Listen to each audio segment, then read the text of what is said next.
Hey there, future employees, and thanks for your interest in working with Canine Industries, the world's foremost Lorcana brewers. While recent technological advancements have made brewing at home easier now than ever before, lots of people still don't quite know how to brew a great deck, don't have time to do it themselves, or maybe just want that professional expertise that we here at Canine Industries provide. And so, this training video is going to show you all the important steps to making a good brew, so that you have the tools to make one that rivals even the most seasoned professionals. Who knows?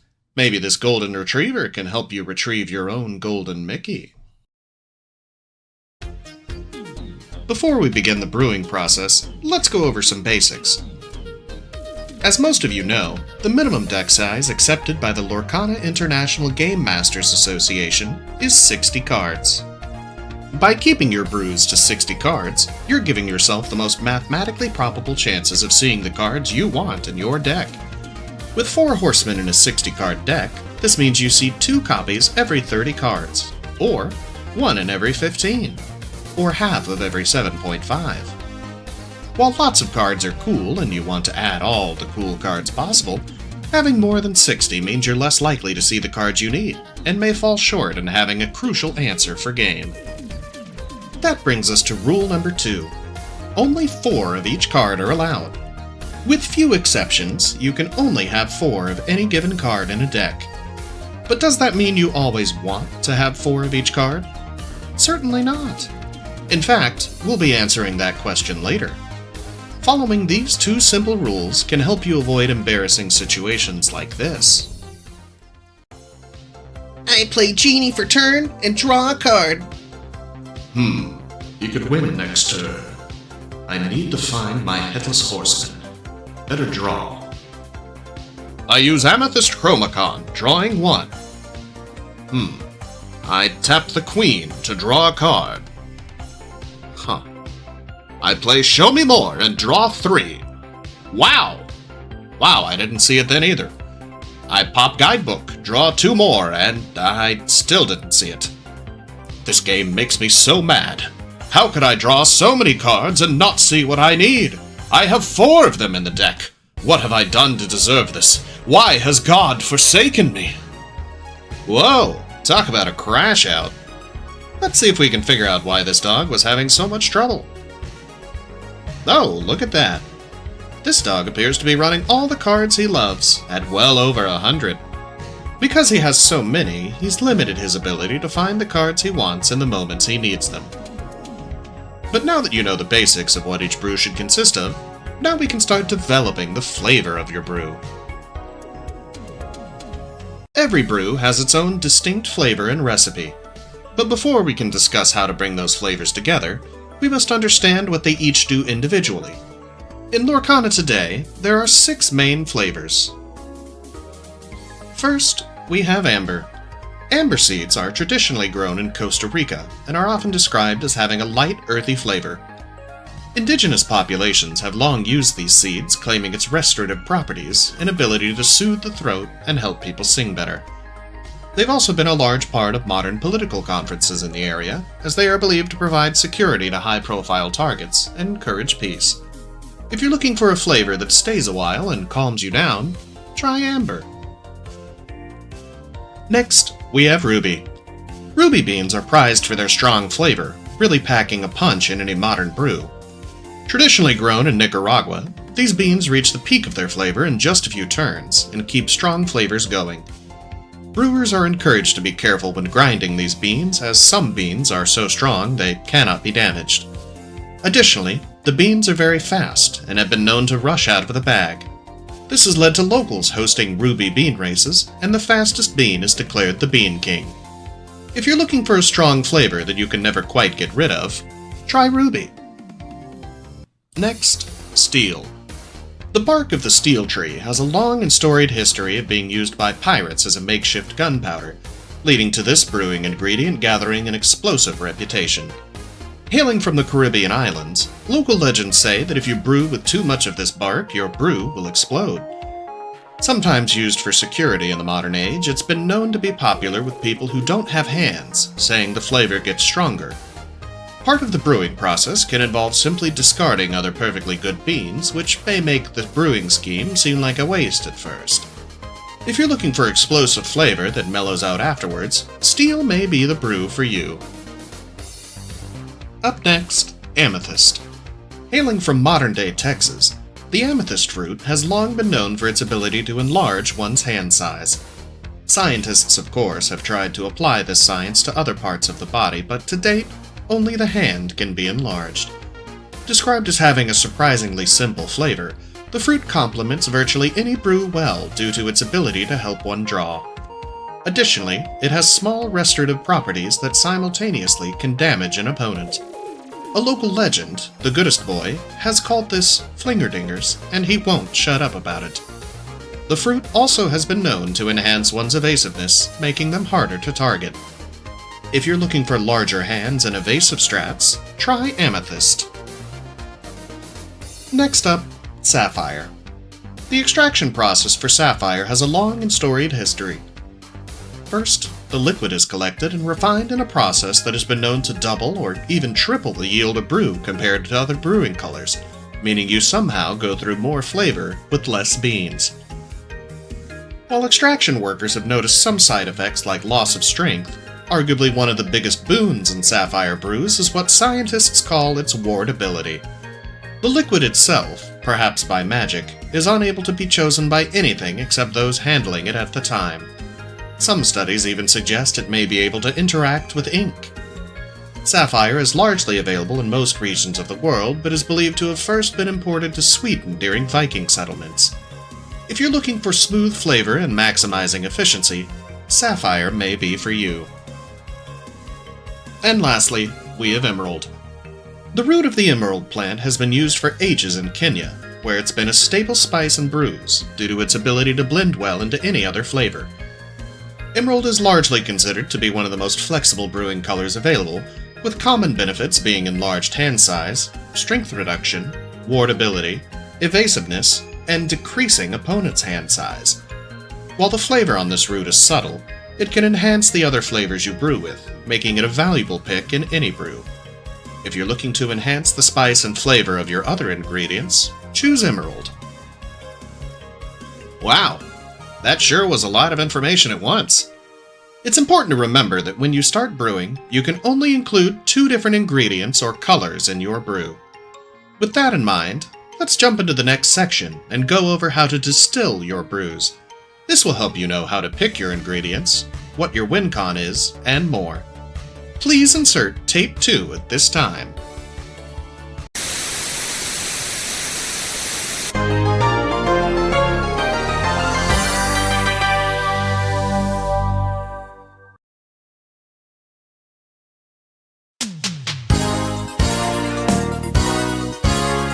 Welcome back. Now that you know more about the ingredients that you can use in your brew, it's time to learn how to distill those ingredients. This helps extract their flavors, leading to your brew's overall taste and feel. Now we can begin putting a brew together. Like we mentioned earlier, stick to using 2 ingredients. Having more than that can create balancing issues with the brew, leading to a bad flavor, or a substandard brew. There are a few different ways to start the brewing process. Let's go over them now. One of the best ways to begin a brew is by imagining how you want this brew to win. You can do this in one of 2 ways. The first way to pick your win con is to work from a top-down approach. First, pick your 2 favorite colors. Then, use the K9 Industries Dreamboard Cartolator machine to see what cards you have available. For only 3 easy payments of $19.99, you too can have access to the full card catalog of Lorcana, making brewing easier than ever before. It's important to remember the strengths of the colors you picked and how those strengths might work with each other. Some decks work really well together, while others may taste delicious but can struggle to hold up to other brews.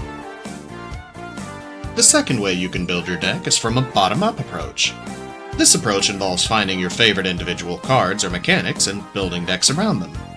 For example, let's take a look at one of my favorite cards, Mother Gothel. That damage flinging mechanic seems cool. It's both a heal and damage to the opponent. Pretty neat. This card is actually one of the rare exotic cards called dueling cards, meaning both of my ingredients have already been decided: ruby and amethyst. For the purposes of this video, we'll be building a deck around this card and the mechanics, but you may have chosen a completely separate card or mechanic, and that's okay. Make sure you look through some cards and all the other colors and see what you want to play with. Once you've chosen your 2 colors, or you decide you only want to play one, we can proceed to the next section. Now that you have your colors and win condition, we're going to need to fill out the rest of the deck. Remember, we have to have 60 cards minimum, which leaves a lot of room for some cool cards. In our example, we've chosen Mother Gothel, who says we can move and remove damage counters. One of the most important things we need to enable her is, well, damage counters. We can get those by challenging normally. I wonder if there's other ways to get damage counters. Time to consult the Canine Industries Dreamborn Cartolator. One of the best parts of using a brewing machine like the Canine Industries Dreamborn Cartolator is being able to see cards with certain phrases and keywords.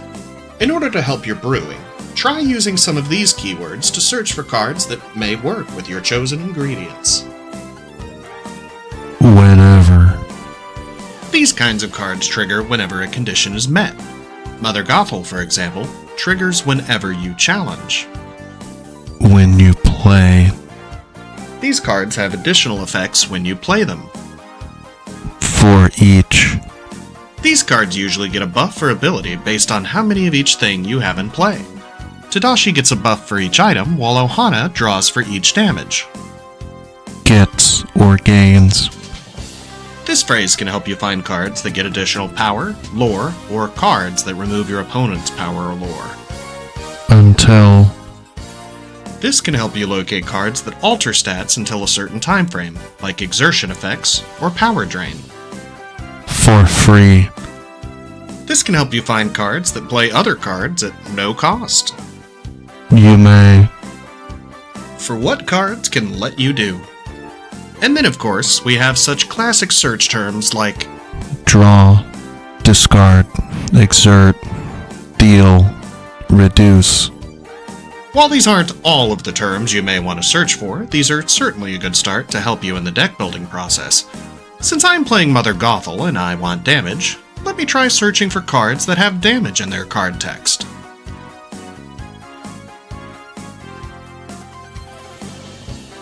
Well, hot dog! Looks like red and purple have quite a few cards that work. Looks like red has cards like Mulan and Fa Zhu that enter with damage, while purple has other cards like Cheshire Cat and Mim Elephant that can fling damage counters. It looks like we have a lot of cards that work together here. Let's start adding a few. When adding cards, you often have a choice about how to build. Some people like to put in as many cards as possible that fit the theme of their deck. This is called synergy, and can make decks seem like glass cannons. Alternatively, you can start with more moderate all-around cards and work from there. There's no wrong way to brew, except not at all. While you work on adding cards to your list, let's look at some brief guidelines that can help you make decisions. Like we mentioned earlier, synergy is how cards work together. Too much synergy and your deck will be a glass cannon. Too little and it won't work very well at all. Try to aim for at least 15 to 20 cards that work with your deck, though you can always build more when you're comfortable. Draw engines and cards are an important part of a deck.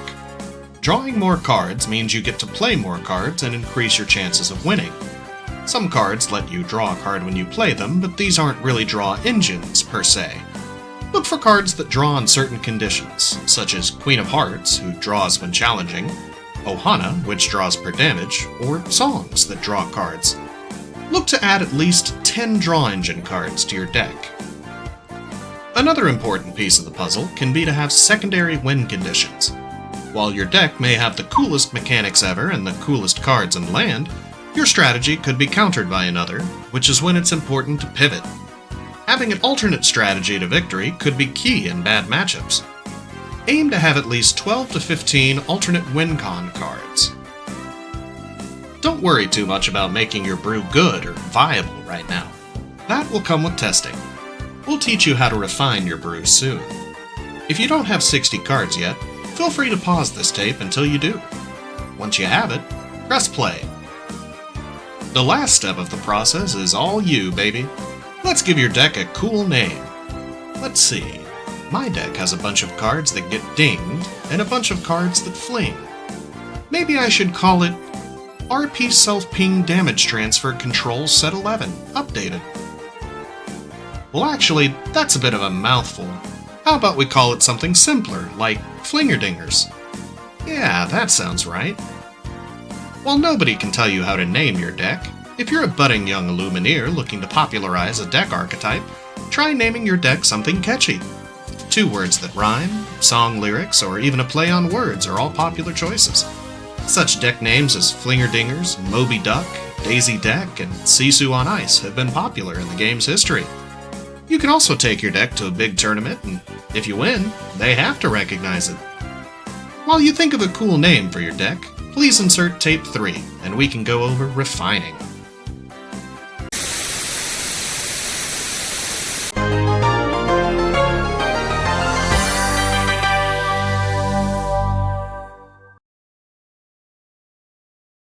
Welcome back. Now we come to everyone's favorite part of deck building, distillation. The distillation process for a brew usually involves rigorous testing over a long period of time. At some point during the distillation process, you may realize that some cards you had initially included aren't doing much or may be harming your deck overall. With that in mind, as you spend some time testing your brew against other brewers, remember to ask yourself the following questions. One of the most important questions to ask yourself when playtesting is what cards you play most often and what you play the least. The more you play certain cards, the more likely they are to be a big contributor to your victory, while cards you often don't want to play as much may not be carrying any weight in your list. Another big question to answer is what cards you're inking most of the time. If you find a card is consistently inked, perhaps it's time to find a different one that can be used in more situations. If you constantly find yourself with 2 or fewer cards in paw, perhaps you don't have enough ways to get more cards. Try adding more card draw engines or changing the ones you have. Uninkable cards should usually be good under any circumstance. If you often find that they're cards that stay in your hand for long periods of time, perhaps it's time to replace them for something else. At any given moment, think about all the cards available to your color scheme. In response to opponents' plays, do you know what card you would want to see? Perhaps you want a card that gets rid of evasive characters. Perhaps you want Power Drain to force a challenge. Either way, think about what cards you want versus what cards you currently have. Once you've played enough games with your list, you can begin to make changes based on your observations. Generally, we recommend at least 10 games with a deck before making further changes, but we believe in free will. I won't stop you. I can't. Once you've played your desired amount of games, ask yourself some of the questions from earlier, and see what sort of substitutions you would make. Perhaps you have too many characters and not enough songs or actions. Perhaps you had cards with no synergies to other cards in your list. Perhaps you only had 2 of a card you feel should be a 4 of. Put your desired changes into the Canine Industries Dreamborn Cartolator and enhance the flavor of your brew. Then, bring the deck to locals again and see how it compares. Next, let's cover a more advanced topic. Every deck tends to fit the mold of what us elite card gamers call archetypes. But what are those? Perhaps you've heard terms like control, aggro, mid-range, combo, or various other sorts of names before. But what do these terms really mean? Well, here's the biggest 3 you may hear. Aggro decks are decks that try to win as fast as possible. In Lorcana, this means getting to 20 lore first. Decks like Chernadogs or Amber Steel seek to play lots of low-cost creatures to quest well before you have time to respond. Control decks are decks that look to control the game through spells, abilities, and keeping your opponent from doing much. Constantly putting your threats in the inkwell, bouncing stuff back to hand, or discarding your hand are all hallmarks of a control deck. Often the slowest decks in the game because of how responsive they are, control decks tend to have fun by ensuring their opponent doesn't. Mid-range decks tend to vary in their method, but most mid-range decks are a happy medium between aggro and control. They can play a variety of creatures, but also have some spells or actions that can answer beefy threats. Sometimes you may hear this style of deck called tempo, while some others may insist they're entirely separate deck types. How can you use this knowledge? Not only will it help you choose cards for a brew, but each deck archetype has a clear weakness and strength. We refer to this as the archetype triangle, or the architriangle for short. Patent pending. Essentially, aggro decks tend to lose to mid-range decks lose to control decks, and control decks lose to aggro decks. Mid-range decks have the tools to keep up with aggro playstyles and can starve them of resources, while control decks have more answers to threats than mid-range decks do. Aggro decks tend to win against control decks before they can establish their control conditions, due to how slow control decks are. While individual matchups may be different based on the style of deck you're running, keep this in mind during the build process. Next, one more advanced topic. One of the last things to think about when building a deck is what we call the deck's curve. Now, I'm sure several of us know what it means to have nice curves, but some of us may not know what it means when it comes to deck building. In the canine industry's Dreamborn Cartilator settings, you have the option to look at info. In this screen, you'll see something called a cost curve. Let's talk about it. A cost curve is a visual representation of how many cards populate a certain cost. For example, you may only have 8 cards that cost 1, 16 cards that cost 2, and 12 cards that cost 3. Discovering which amount of which cost card you need may take some time, so let's go over some examples with other popular decks. First, let's take a look at my new Flingerdingers list. Notice how the deck has 2 distinct spikes on the 2-drop and 4-drop slot. This all but guarantees I'll always have something to play on turn 2 and 4. Scientists call this shape a double humperator. Lastly, notice where my curve stops. I don't have any cards that cost more than 6. This is generally where decks are considered to have curved out, meaning inking beyond that ink amount means less and less in a long-term game. My deck is arguably a mid-range deck, which is why it has fairly uniform card distribution throughout the curve. Compare this to an aggro deck, for example. Notice how the curve spikes early and sharply decreases. This is because they play fast and cheap, and largely don't need big cards in the late game to help them win. This is called a single bell curve. Control decks, by comparison, tend to spend their first few turns ramping and expanding their inkwell, which is why their curve tends to look like the opposite. Notice how their curve looks almost exponential? That's because they play a lot of ramp early and a lot of big threats during the mid and late game. Jank decks, meanwhile, have curves that look like this. Scientists are unsure what to call this shape, but we await their discovery. Lastly, let's answer a question we asked at the start of this video series. How many of each card should you run? While it's impossible to tell you how to build your deck, here's a few guidelines you can follow that should be a good starting point. The cards that are most integral to your game plan should be the ones you make 4-ofs, whether these are your high lore questers or cards that enable your primary clear and win condition. If you want to see them all the time, max them out. 3-of cards should be reserved for cards that are secondary game plans or are enablers. Think cards that won't win you the game, but may help you protect certain cards, provide tempo, help you play faster, and so on. Make your enablers the 3-ofs. 2-of cards should be reserved for tech cards and popular matchups. If you anticipate playing a lot of Blurple decks, perhaps throw in a few 2-of cards that help that matchup. The same can be said for any color combination. Finally, 1-of cards are reserved for cards that either win you the game on the spot, are answers to rare cards or matchups, or maybe things you only need to play once. Cards with big powerful effects, like Bend to My Will, may only need to be played once in order to secure your victory. And that just about wraps it up, friends. Over the last few tapes, we've learned about brewing techniques, how to brew, how to refine your brew, and some principles of deck archetypes. You're now better set for success and ready to start making brews on your own. Before we go, some last things to remember. No brew will be perfect the first go-round.